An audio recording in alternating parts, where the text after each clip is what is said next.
Welcome to Karnataka study centre.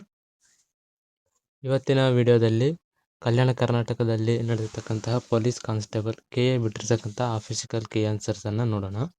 ಮೊದಲನೆಯ ಪ್ರಶ್ನೆ, ಈ ದ್ವಿಚಕ್ರ ವಾಹನ ಚಲಾಯಿಸುತ್ತಿದ್ದ ಹಿರಿಯ ನಾಗರಿಕರೊಬ್ಬರು ವಾಹನ ಡಿವೈಡರ್ಗೆ ಡಿಕ್ಕಿ ಹೊಡೆದು ಅಪಘಾತಕ್ಕೆ ಈಡಾದರು. ಅವರು ಪ್ರಜ್ಞೆ ತಪ್ಪಿ ಬಿದ್ದಿದ್ದಾರೆ. ನೀವು ನಿಮ್ಮಿಂದ ನೇಮಕಗೊಂಡ ಚಾಲಕನೊಂದಿಗೆ ಆ ಸ್ಥಳದ ಮೂಲಕ ನಿಮ್ಮ ಕಾರಿನಲ್ಲಿ ತೆರಳುತ್ತಿದ್ದೀರಿ. ಆಗ ನೀವು ಏನು ಮಾಡುತ್ತೀರಿ ಅಂತ ಕೇಳಿದ್ದಾರೆ. ಇದಕ್ಕೆ ಸರಿಯಾದ ಉತ್ತರ ಬಂದ್ಬಿಟ್ಟು ಆಪ್ಷನ್ 1, ಅವರು ತಮ್ಮ ವಾಹನದಲ್ಲಿ ಅಥವಾ ಆಂಬ್ಯುಲೆನ್ಸ್ನಲ್ಲಿ ಆಸ್ಪತ್ರೆಗೆ ಕರೆದುಕೊಂಡು ಹೋಗುವರು. ಎರಡನೇ ಪ್ರಶ್ನೆ ಬಂದ್ಬಿಟ್ಟು, ಆಡಳಿತದಲ್ಲಿ ನೀತಿಶಾಸ್ತ್ರ ಎಥಿಕ್ಸ್ ಇನ್ ಗವರ್ನೆನ್ಸ್ ಎಂಬ ಶೀರ್ಷಿಕೆಯ ಅಡಿಯಲ್ಲಿ ತಮ್ಮ 4ನೇ ವರದಿಯನ್ನು ಹೊರತಂದ 2ನೇ ಆಡಳಿತ ಸುಧಾರಣಾ ಆಯೋಗದ ಅಧ್ಯಕ್ಷರು ಯಾರಂದರೆ ವೀರಪ್ಪ ಮೊಯ್ಲಿ ಅವರು. ಆಪ್ಷನ್ 4, ಗೃಹ ಸಚಿವಾಲಯವು ಹೊರಡಿಸಿದ ಮಾರ್ಗಸೂಚಿಗಳ ಪ್ರಕಾರ ಪೊಲೀಸರು ಡ್ಯಾಶ್ರ ಪ್ರಕಾರ ನಿಷ್ಠೆಯನ್ನು ಹೊಂದಿರಬೇಕು. ಭಾರತದ ಸಂವಿಧಾನಕ್ಕೆ ನಿಷ್ಠೆಯನ್ನು ಹೊಂದಿರಬೇಕು. ಈ ಕೆಳಗಿನವುಗಳಲ್ಲಿ ಯಾವುದು ಕರ್ನಾಟಕ ರಾಜ್ಯ ಪೊಲೀಸ್ ಪಡೆಯ ನಿಗದಿತ ನಡವಳಿಕೆಯ ನಿಯಮಾವಳಿ ಅಲ್ಲ? ಏನಂದರೆ ಖಾಸಗಿ ಉಪಕ್ರಮವನ್ನು ಉತ್ತೇಜಿಸುವುದು ಮತ್ತು ಸಂರಕ್ಷಿಸುವುದು. ಆಪ್ಷನ್ 4. 5ನೇ ಪ್ರಶ್ನೆ, ಈ ಕೆಳಗಿನ ಯಾವ ಸನ್ನಿವೇಶಗಳಲ್ಲಿ ಹಿತಾಸಕ್ತಿಗಳ ಸಂಘರ್ಷ ಉಂಟಾಗುತ್ತದೆ ಎಂಬುದನ್ನು ಗುರುತಿಸಿ. ಆಪ್ಷನ್ A, ಕಂಪನಿಗಳ ನಡುವೆ ಪೈಪೋಟಿಯಾದಾಗ, ಸಮಿತಿಯ ಅಧ್ಯಕ್ಷರು ಮತ್ತು ಸಮಿತಿಯ ಸದಸ್ಯರು ಸಭೆಯಲ್ಲಿ ಒಂದು ನಿರ್ದಿಷ್ಟ ವಿಷಯದ ಕುರಿತು ವಾದಿಸಿದಾಗ, ನಿಮ್ಮ ವೈಯಕ್ತಿಕ ಹಿತಾಸಕ್ತಿಯ ಅಧಿಕೃತ ಕರ್ತವ್ಯಕ್ಕೆ ಎದುರಾದಾಗ. ಇದಕ್ಕೆ ಸರಿಯಾದ ಉತ್ತರ ಬಂದ್ಬಿಟ್ಟು ಆಪ್ಷನ್ C ಮಾತ್ರ. ಆಪ್ಷನ್ 2 ಕರೆಕ್ಟ್ ಸರಿಯಾದ ಉತ್ತರವಾಗಿದೆ. ಇದು KA ಬಿಟ್ಟಿರ್ತಕ್ಕಂಥ ಆಫಿಸಿಕಲ್ ಕೀ ಆನ್ಸರ್ಸ್ ಆಗಿದೆ. ಇನ್ನು 6ನೇ ಪ್ರಶ್ನೆ, ರಾಜ್ಯ ಶಾಸನಸಭೆಯ ನಾಮನಿರ್ದೇಶಿತ ಸದಸ್ಯರೊಬ್ಬರು ರಾಜ್ಯ ಸರ್ಕಾರದಲ್ಲಿ ಮಂತ್ರಿಯಾಗಿ ನೇಮಕವಾದರೆ ಅವರು ಯಾವ ಸದನವನ್ನು ಅಥವಾ ಸದನಗಳಲ್ಲಿ ಮಾತ್ರ ಮತದಾನವನ್ನು ಮಾಡಬಹುದು? ಈಗ MLC ಆಗಿ ಅವ್ರು ಏನಾದರೂ ಮುಖ್ಯಮಂತ್ರಿ ಆಗಿದ್ರಂದರೆ ಅವರು ವಿಧಾನಸಭೆದೊಳಗೆ ಮತದಾನ ಹಾಕಕ್ಕೆ ಬರೋಂಗಿಲ್ಲ. ಈಗ ವಿಧಾನಸಭೆ ಅಂತಂದ್ರೆ ಈಗ MLAಗಳಾಗಿರ್ತಾರೆ, ನಾವು ಪ್ರಜೆಗಳಿಂದ ಓಟ್ ಆಗಿರ್ತೀವಿ, ಅವರು ವಿಧಾನಸಭೆಯಲ್ಲಿ ಆಯ್ಕೆ ಆಗಿರ್ತಾರೆ. ವಿಧಾನ ಪರಿಷತ್ ಅಂದರೆ MLC ಅವರು ಆಗಿರ್ತಾರೆ. ಇದಕ್ಕೆ ಸರಿಯಾದ ಉತ್ತರ ಬಂದ್ಬಿಟ್ಟು ಅವ್ರು MLC ವಿಧಾನ ಪರಿಷತ್ತಲ್ಲಿ ಮಾತ್ರ ಮತದಾನ ಹಾಕೋ ಅವಕಾಶ ಇರುತ್ತದೆ. 7ನೇ ಪ್ರಶ್ನೆ, ಹೈಕೋರ್ಟಿನ ನಿವೃತ್ತ ಕಾಯಂ ನ್ಯಾಯಾಧೀಶರಾಗಿ ನಿವೃತ್ತಿಯ ನಂತರ ಇಲ್ಲಿ ವಕೀಲಿ ವೃತ್ತಿ ಮಾಡಲು ಅನುಮತಿ ಇಲ್ಲ. ಈಗ ಯಾವ ಕೋರ್ಟ್ನಾಗ ಅವರು ಹೈಕೋರ್ಟ್ನಾಗ ನಿವೃತ್ತಿ ಹೊಂದಿರ್ತಾರ ಅದೇ ಹೈಕೋರ್ಟ್ನಾಗ ಅವ್ರು ನೆಕ್ಸ್ಟ್ ಮುಂದುವರಿಯೋಕ್ಕೆ ಬರೋದಿಲ್ಲ. ಸರಿಯಾದ ಉತ್ತರ ಆಪ್ಷನ್ 3, ಅವರು ನಿವೃತ್ತಿ ಹೊಂದಿದ ಹೈಕೋರ್ಟಿನಲ್ಲಿ. ಭಾರತದ ಸಂಯುಕ್ತ ವ್ಯವಸ್ಥೆ ಈ ದೇಶದ ಮಾದರಿಯನ್ನು ಪ್ರತಿಬಿಂಬಿಸುತ್ತದೆ. Option 4 Canada. ಈ ಕಾಯ್ದೆಯ ಅಡಿಯಲ್ಲಿ ಭಾರತದ ಸ್ಪೀಕರ್ ಮತ್ತು ಉಪಸ್ಪೀಕರ್ ಹುದ್ದೆಗಳನ್ನು ಸೃಜಿಸಲಾಯಿತು. ಯಾವುದಂದ್ರೆ 1919ರ ಕಾಯ್ದೆ. ಇನ್ನು 10ನೇ ಪ್ರಶ್ನೆ, ರಾಜ್ಯಸಭೆ ಮತ್ತು ಲೋಕಸಭೆಗಳು ಸಮಾನ ಸ್ಥಾನಮಾನ ಹೊಂದಿರುವುದಕ್ಕೆ ಸಂಬಂಧಿಸಿದಂತೆ ಕೆಳಗಿನ ಯಾವ ಹೇಳಿಕೆಗಳು ಸರಿಯಾಗಿವೆ? ಯಾವ ಹೇಳಿಕೆಗಳು ಸರಿಯಾಗಿದೆ ಅಂದರೆ, ಈಗ ಸಾಮಾನ್ಯ ಮಸೂದೆಗಳ ಮಂಡಳಿ ಹಾಗೂ ಅಂಗೀಕಾರ, ಇವು ಎರಡೂ ಸದನಗಳಲ್ಲಿ ರಾಜ್ಯಸಭೆ ಮತ್ತು ಲೋಕಸಭೆ ಎರಡೂ ಕಡೆಗೂ ಮಸೂದೆ ಅಂಗೀಕಾರ ಆಗಬೇಕಾಗಿರುತ್ತೆ. ಇನ್ನು ರಾಷ್ಟ್ರಪತಿಗಳ ಚುನಾವಣೆ ಹಾಗೂ ಮಹಾಭಿಯೋಗ ಪ್ರಕ್ರಿಯೆ, ಇದು ಸಹಿತ ಎರಡೂ ಲೋಕಸಭೆ ಮತ್ತು ರಾಜ್ಯಸಭೆ ಎರಡೂ ಸಭೆಗಳಲ್ಲೂ ಅಂಗೀಕಾರ ಆಗಬೇಕಾಗುತ್ತೆ. ರಾಷ್ಟ್ರಪತಿ ಚುನಾವಣೆ ಮತ್ತು ಮಹಾಭಿಯೋಗ ಪ್ರಕ್ರಿಯೆ. ಸರಿಯಾದ ಉತ್ತರ ಬಂದ್ಬಿಟ್ಟು ಆಪ್ಷನ್ 1, ಆಪ್ಷನ್ 2 ಸರಿಯಾಗಿವೆ. ಯಾವ ಸಮಿತಿಯು ಮೂಲಭೂತ ಕರ್ತವ್ಯಗಳನ್ನು ಸಂವಿಧಾನದಲ್ಲಿ ಸೇರಿಸಲು ಶಿಫಾರಸು ಮಾಡಿತು? ಯಾವುದಂದರೆ ಸ್ವರ್ಣ ಸಿಂಗ್ ಸಮಿತಿ. ಕೆಳಗಿನ ಯಾವ ರಾಜ್ಯ ನಿರ್ದೇಶಕ ತತ್ವಗಳು ಗಾಂಧಿ ತತ್ವಗಳ ಮೇಲೆ ಆಧಾರಿತವಾಗಿದೆ? ಯಾವುದಂದರೆ ಗ್ರಾಮ ಪಂಚಾಯಿತಿಗಳನ್ನು ಸಂಘಟಿಸುವುದು. ಭಾರತದಲ್ಲಿ ರೂಲ್ ಆಫ್ ಲಾ ಸಿದ್ಧಾಂತವು ಯಾವುದಕ್ಕೆ ಅನ್ವಯಿಸುತ್ತದೆ? ಸರಿಯಾದ ಉತ್ತರ ಬಂದ್ಬಿಟ್ಟು ಆಪ್ಷನ್ 3, ಕಾನೂನಿನ ಮುಂದೆ ಸಮಾನತೆ. ಇದು ರೂಲ್ ಆಫ್ ಲಾಕ್ಕೆ ಸಂಬಂಧಪಟ್ಟಿದ್ದ ಸಿದ್ಧಾಂತವಾಗಿದೆ. ಇನ್ನು 14ನೇ ಪ್ರಶ್ನೆ, ಭಾರತ ಸಂವಿಧಾನದ ಯಾವ ಅನುಸೂಚಿಯು ಕೇಂದ್ರ ಮತ್ತು ರಾಜ್ಯ ಸಂಬಂಧಗಳ ಕುರಿತು ವಿವರಿಸುತ್ತದೆ? ಯಾವ ಅನುಸೂಚಿ ಅಂದರೆ 7ನೇ ಅನುಸೂಚಿ. 15ನೇ ಪ್ರಶ್ನೆ, ಕರ್ನಾಟಕ ರಾಜ್ಯ ಮಾನವ ಹಕ್ಕುಗಳ ಸಂರಕ್ಷಣಾ ಕಾಯ್ದೆ ಯಾವ ವರ್ಷದಲ್ಲಿ ಜಾರಿಗೆ ಬಂದಿತು? 1993. ಕೆಳಗಿನ ಯಾವ ಹೇಳಿಕೆಗಳನ್ನು ಗಮನಿಸಿ. ರಾಷ್ಟ್ರಪತಿಗಳ ಇಚ್ಛೆ ಇರುವವರೆಗೆ ರಾಜ್ಯಪಾಲರು ಅಧಿಕಾರದಲ್ಲಿ ಇರುತ್ತಾರೆ. ರಾಜ್ಯಪಾಲರನ್ನು ರಾಷ್ಟ್ರಪತಿಗಳು ನೇಮಿಸುತ್ತಾರೆ. ರಾಜ್ಯಪಾಲರು ಆ ರಾಜ್ಯದ ಜನರಿಂದ ಚುನಾಯಿತರಾಗಿದ್ದಾರೆ. ರಾಜ್ಯಪಾಲರು ಆ ರಾಜ್ಯದ ಜನರಿಂದ ಚುನಾಯಿತರಾಗಿರುವುದಿಲ್ಲ. ಆಪ್ಷನ್ 1, 2 ಮಾತ್ರ ಸರಿ. ಸರಿಯಾದ ಉತ್ತರ ಆಪ್ಷನ್ 3. ಈ ಕೆಳಗಿನ ಯಾವುದು ಗ್ರಾಮೀಣ ಸ್ಥಳೀಯ ಸರ್ಕಾರದ ಸಂಸ್ಥೆಗಳ ಸರಿಯಾದ ಕ್ರಮದ ಜೋಡಣೆಯಾಗಿದೆ? ಗ್ರಾಮ ಪಂಚಾಯತ್, ತಾಲೂಕ್ ಪಂಚಾಯತ್ ಮತ್ತು ಜಿಲ್ಲಾ ಪಂಚಾಯತ್. ಇನ್ನು 18ನೇ ಪ್ರಶ್ನೆ, ಭಾರತೀಯ ಸಾರ್ವಜನಿಕ ಆಡಳಿತ ಸಂಸ್ಥೆ Indian institute of public administration ನಿರ್ವಹಿಸುವ ಕಾರ್ಯ ಏನಪ್ಪಾ ಅಂತಂದ್ರೆ ಬೋಧನೆ, ತರಬೇತಿ, ಸಂಶೋಧನೆ, ಮುದ್ರಣ.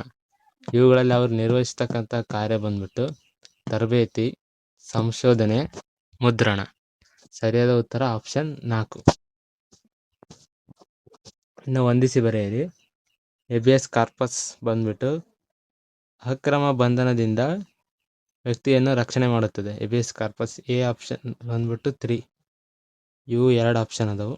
ಮ್ಯಾಂಡ್ಬಸ್ ಬಂದ್ಬಿಟ್ಟು ಈಗ ಸಾರ್ವಜನಿಕ ಅಧಿಕಾರಿಯೊಬ್ಬರು ತಮ್ಮ ಕಡ್ಡಾಯ ಕರ್ತವ್ಯವನ್ನು ನಿರ್ವಹಿಸುವಂತೆ ಒತ್ತಾಯಿಸಲು ನ್ಯಾಯಾಲಯ ಹೊರಡಿಸಿದ ಆದೇಶ.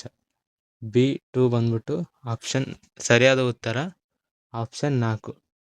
ಇನ್ನು ಸಿ ಬಂದ್ಬಿಟ್ಟು ಸರ್ಫೇರಿಯರಿ ಅಂದರೆ ಕೆಳ ನ್ಯಾಯಾಲಯಗಳ ಈಗಾಗಲೇ ಹೊರಡಿಸಿರ್ತಕ್ಕಂಥ ಆದೇಶವನ್ನು ರದ್ದುಗೊಳಿಸಲು ಹೊರಡಿಸಿದ ತಿದ್ದುಪಡಿಯಾದ ರಿಟ್.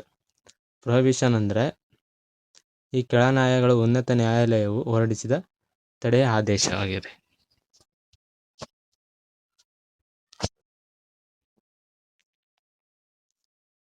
ಸ್ಲ್ಯಾಮ್ ಡಂಕ್ ಎಂಬ ಪದವು ಈ ಕೆಳಗಿನ ಯಾವ ಕ್ರೀಡೆಗೆ ಸಂಬಂಧಿಸಿದೆ? ಇದಕ್ಕೆ ಸರಿಯಾದ ಉತ್ತರವನ್ನು ಕಮೆಂಟ್ ಬಾಕ್ಸ್ನಲ್ಲಿ ಕಮೆಂಟ್ ಮಾಡಿರಿ. ಇನ್ನು 21ನೇ ಪ್ರಶ್ನೆ ಬಂದ್ಬಿಟ್ಟು ಕೈತಾನ್ ಟ್ರೋಫಿಯು ಈ ಕೆಳಗಿನ ಯಾವ ಕ್ರೀಡೆಗೆ ಸಂಬಂಧಿಸಿದೆ? ಯಾವುದಂದರೆ ಚೆಸ್ ಕ್ರೀಡೆಗೆ ಸಂಬಂಧಿಸಿದೆ. ಈ ಕೆಳಗಿನವುಗಳಲ್ಲಿ ಸರಿಯಾದ ಜೋಡಣೆಗಳನ್ನು ಗುರುತಿಸಿ. ಕಬಡ್ಡಿ ಶಕ್ತಿ ಮತ್ತು ಸ್ಥಿರ ಯೋಜನೆ, ಮಲ್ಲಕಂಬ ಏರೋಬಿಕ್ಸ್ ಮತ್ತು ಕುಸ್ತಿ, ಘಟ್ಕ ಗುಳಿಕಾಳಗ, ಆಟ್ಯಪಾಟ್ಯ ಬೌದ್ಧಿಕ ಸಾಮರ್ಥ್ಯ ಪ್ರದರ್ಶನ. ಇದಕ್ಕೆ ಸರಿಯಾದ ಉತ್ತರ ಬಂದ್ಬಿಟ್ಟು ಎ ಮತ್ತು ಬಿ ಸರಿಯಾಗಿವೆ, ಆಪ್ಷನ್ 2. ಇನ್ನು ISSFನ ಸರಿಯಾದ ವಿಸ್ತೃತ ರೂಪ ಏನಪ್ಪ ಅಂದ್ರೆ international shooting sports federation, option 3. ಇನ್ನು 24ನೇ ಪ್ರಶ್ನೆ ಬಂದ್ಬಿಟ್ಟು SDG ಅಂದರೆ ಏನಂತ ಗೊತ್ತಿರಬೇಕು. SDG ಅಂದರೆ ಸಸ್ಟೈನಬಲ್ ಡೆವಲಪ್ಮೆಂಟ್ ಗೋಲ್ಸ್. SDG 1 ಬಂದ್ಬಿಟ್ಟು ಬಡತನವನ್ನೇ ಇಲ್ಲದಿರುವಿಕೆ ಮಾಡುವುದು, ಬಡತನವನ್ನು ಹೋಗಲಾಡಿಸೋದಾಗಿರುತ್ತೆ. ಆಪ್ಷನ್ ಎ 4 ಬಂದ್ಬಿಟ್ಟು 3 ಆಪ್ಷನ್ ಅವು. SDG 2 ಬಂದ್ಬಿಟ್ಟು ಶೂನ್ಯ ಹಸಿವು. SDG 2 ಬಂದ್ಬಿಟ್ಟು ಶೂನ್ಯ ಹಸಿವು ಅಂದ್ರೆ ಆಪ್ಷನ್ 3. ಆಪ್ಷನ್ 3 ಸರಿಯಾದ ಉತ್ತರ ಆಗಿದೆ. ಅದೇ ರೀತಿಯಾಗಿ SDG 5 ಬಂದ್ಬಿಟ್ಟು ಈ ಲಿಂಗ ಸಮಾನತೆ. SDG 7 ಬಂದ್ಬಿಟ್ಟು ಪರಿಶುದ್ಧವಾದ ಇಂಧನ.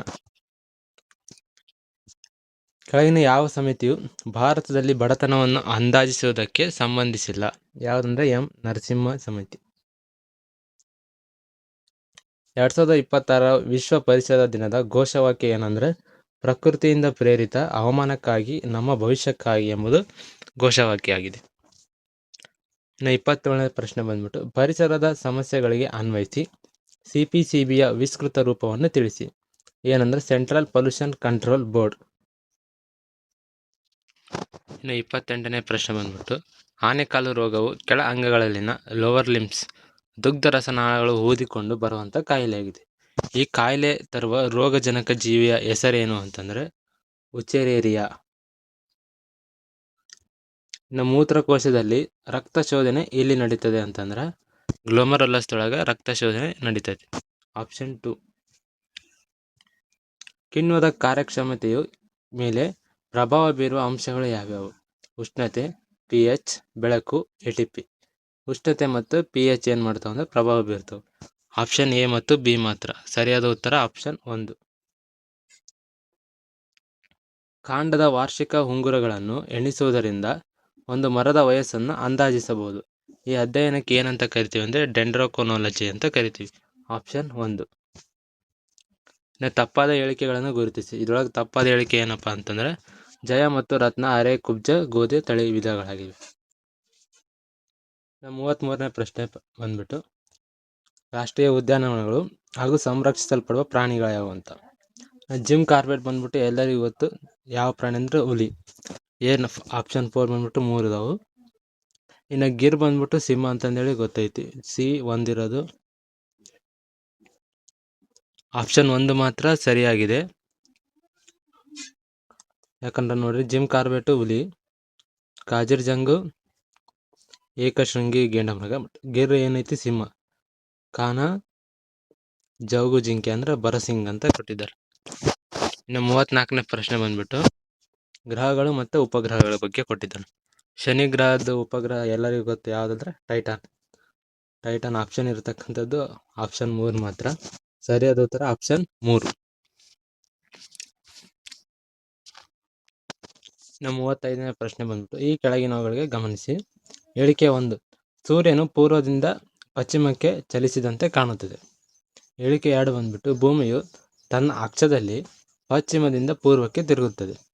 ಇದಕ್ಕೆ ಸರಿಯಾದ ಉತ್ತರ ಬಂದ್ಬಿಟ್ಟು 2 ಹೇಳಿಕೆಗಳು ಕರೆಕ್ಟ್ ಇದಾವೆ ಮತ್ತು ಅದು ಸರಿಯಾದ ವಿವರಣೆಯೂ ಆಗಿದೆ. ಆಪ್ಷನ್ 1.